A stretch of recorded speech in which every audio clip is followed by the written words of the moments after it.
The Loyalist March against the Anglo-Irish Agreement has ended its third day on the road to Belfast from Londonderry. A hard core of around 100 protesters gathered a big crowd in Ballymena late this afternoon as they prepared to stay overnight in the town. The 80-mile journey began on New Year's Eve, as Ian Webster reports. 10:30 on New Year's Eve morning, and ahead of the young unionists, a marathon trek, taking in 6 towns and some 80 miles. Leading them out of Londonderry, the 2 leaders of the main unionist parties, who plan to join the march at various stages along the route. The police were there in considerable numbers. Officers from the divisional mobile support units have been assigned to escort the protest to the Anglo-Irish Secretariat's headquarters outside Belfast. En route to Limavady, the protesters paused for a short while outside the Drop-In Well disco in Ballykelly. 17 soldiers and civilians were killed there by the INLA 3 years ago.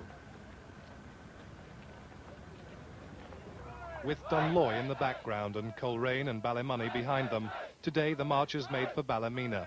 Many of the politicians who'd earlier joined them were apparently busy on the by-election campaign. The chairman of the UDA, Andy Tirry, was still on the march, as well as John McMichael, its official spokesman. Men in paramilitary-style clothing accompanied them. Obviously our people have come out in very strong numbers all the way, and we're just looking to broaden the support, the basis of support for our politicians and for our whole people against what we regard as the greatest act of treason ever seen against a free people since 1910. Have many people dropped out? No, we've had 1 or 2 people have had, injuries, but basically everybody's in very good spirits. This morning we thought we were going to be very stiff and sore, but the spirit is good and we're going all the way on this one. By lunchtime, Clough-Mills provided a convenient watering hole, the Orange Hall a makeshift canteen, and a place to rest tired feet. One marcher had completed a good deal of the distance with artificial limbs. Jimmy Patterson lost his legs 26 years ago.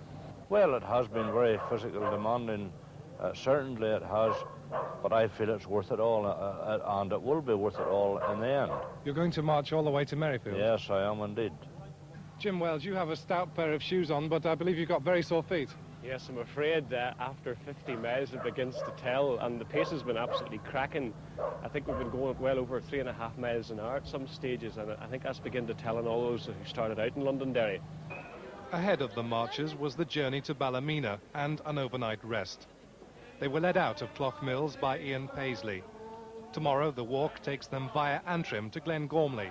On Saturday afternoon it ends outside the headquarters of the Anglo-Irish Secretariat at Merryfield.